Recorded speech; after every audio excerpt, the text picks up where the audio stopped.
I'm representing a non-for-profit organization in Copenhagen, Denmark, and it's called Global Fashion Agenda.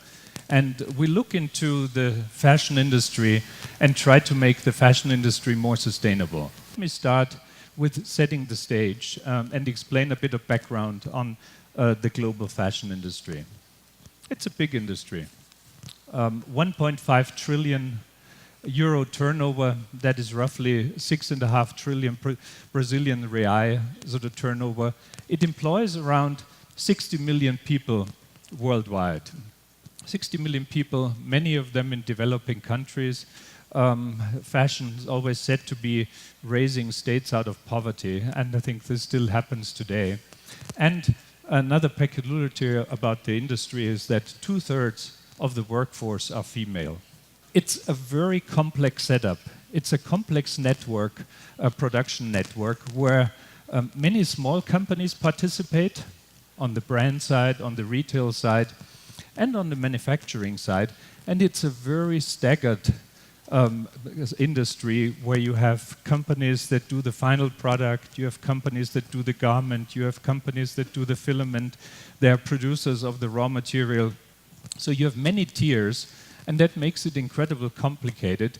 And typically, none of the brands that you're selling your products from sort of own any of those tiers. And in that way, controlling the quality, controlling the ecological footprint, and the social quality are very, very difficult. The fashion industry is a heavy user of water.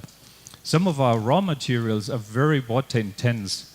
Cotton, for example, is one of the most water intense agricultural products. And the processes that we're having, for example, for jeans production, are incredibly water intense as well. So this industry puts additional stress on some of the planetary boundaries. A similar situation on CO2. Our CO2 footprint is not great, but a global industry with global transportation, be it by ship of the merchandise or by air freight, is just adding to a negative CO2 footprint and challenging sort of our resource situation. Most people don't know, but the fashion industry is the second largest user of chemicals in the world. If you compare all industries, fashion is the second largest user of chemicals. This industry is growing. We estimate that in the next 10 to 15 years, until 2030, there will be about a 60% growth in that industry in terms of pieces, in terms of volume, 60%. We need to find new ways. We need to find new ways to produce and deliver products to the consumer. Otherwise, it is not possible to continue up with the growth. For us, it was important when we want to guide the industry, we need to have data. We need to have a database, understanding where we are at this point in time and how the development in the industry is. And that's why we have started last year to do a first analysis of sustainability on a global basis. That simply wasn't there, wasn't existing, and it should help us sort of as a solid foundation for all kinds of recommendations where priorities should be set in the industry sort of going forward. And I would like to share some of the results with you today of that research that we have been doing. The data that you will see is based on the HIG index. The HIG index is an index powered by the Sustainable Apparel Coalition.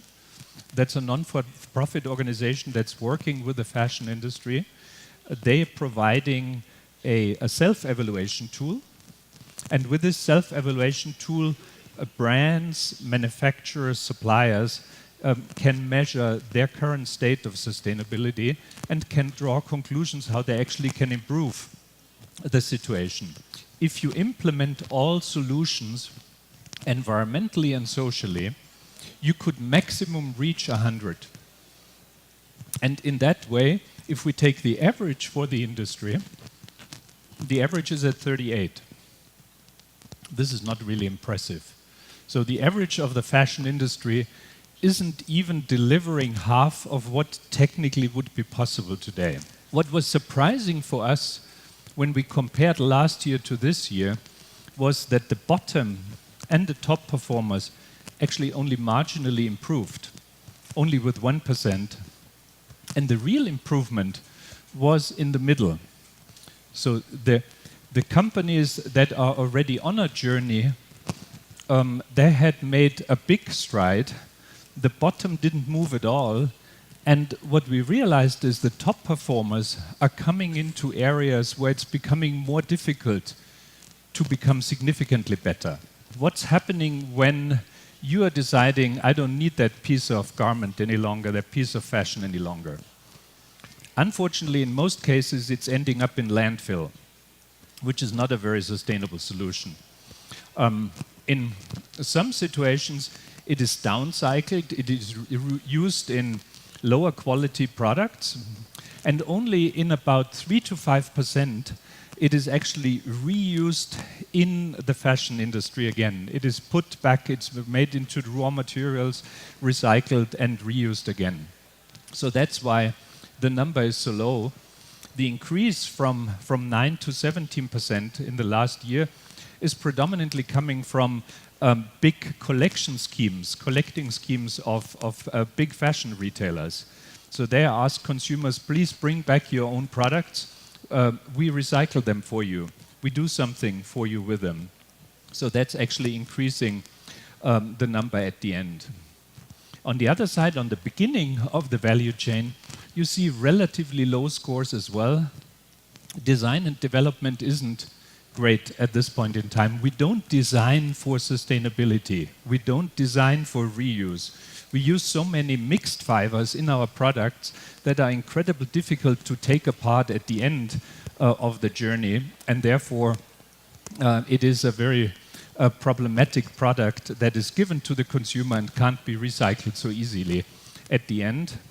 Another very low area is raw materials. The fact that we have sort of either very resource-intense raw materials like cotton, using a lot of water, for example, or a lot of polyester mixed fibers in our product just makes it difficult to become sustainable, and that's one of the areas that the industry has been working but needs to work significantly going forward in order to become more sustainable. Another cut of the data that I personally find very insightful is when you look at the different price segments and sizes of companies. You see the premium segment, mid-price and entry-price segment here listed.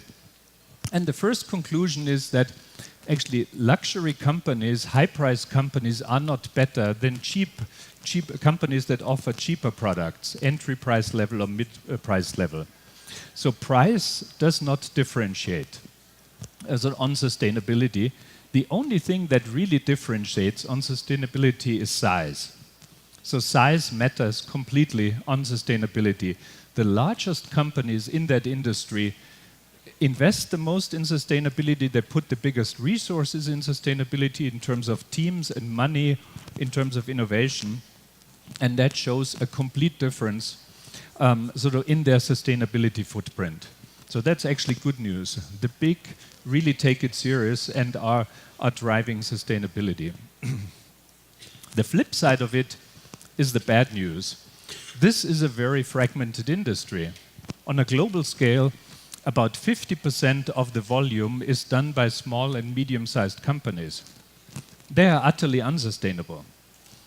So while it may be nice to have that huge brand portfolio and the wonderful choice for a consumer with many small sort of interesting labels out there that you can choose from a sustainability perspective, this choice is just bad because they don't have the resources, they don't invest, they don't prioritize typically sort of on sustainability, and that's why it's dragging down the average rates on sustainability quite significantly.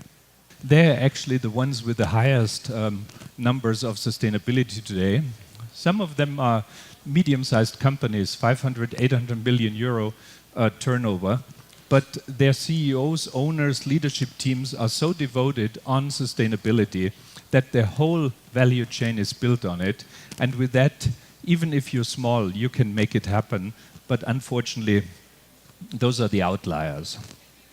The first one is, if you are in fashion business, you should know who your tier 1 and tier 2 suppliers are and what their environmental and social footprint is. That's not so difficult, frankly. It may cost a bit of time, it may cost a bit of energy, but if you are a responsible fashion brand, you should know about that. The second, there are so many programs out there on water, energy, and chemical efficient use that you just need to talk to some of your friendly competitors, you talk to industry associations and take those topics in. I think that should be an easy one as well to do. And then the third one is make sure that there are respectful and secure work environments all over your suppliers. Just check your own supply chain and make sure that the minimum standards are properly dealt with. And that's one of the good news, by the way. We see more and more collaboration in the industry.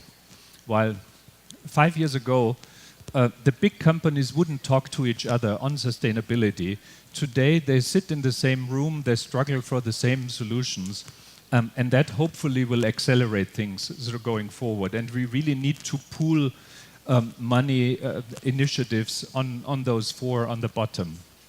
The first is about sustainable raw materials. We need to invest significantly more in new material mix, material combinations. The second part is a closed loop, a circular industry. We need to think more at the beginning, of the development of the products, what is happening to those products at the end of life, and start closing the loop with the aspiration that more and more of the products at the end will actually be taken in, recycled, and reused, so that the industry is becoming more sustainable. When I talk to CEOs, there's often the question. And I had some of the discussions here as well on Monday evening at the dinner. Yeah, sustainability, it's good, but it costs money. So that when we do it, it's more expensive and the consumer doesn't want to pay for it. It's true, the consumer typically doesn't want to pay for it, but the good news, the way that we are looking at it is actually there's a positive business case emerging, and on several things there is already a positive business case on sustainability. So for example, on resource efficiency, many of the measures that you can take today on electricity, on water, on recycling are actually having a positive business case. So that if you use some of the, for example, clean dyeing processes, you use less chemicals, you can save a lot of money. So those are things that are paying off immediately today. So if fashion needs a bigger change, then digital is definitely one of the core trigger points to make that change happen. Digitization will affect the whole value chain of this very fragmented industry. And it will actually allow us to bring the fragmented element of the industries together. There is already a lot happening on digitization. So, in 2020, robots will probably carry out 25% of the manufacturing. So this whole Subot development that we see quite a lot in the US will become pretty massive. This transformation has the chance to improve, to trigger the environmental and social performance of the industries a lot, of this industry a lot. It will improve as well the company performance. Of course, it will have a very significant impact on employment as well.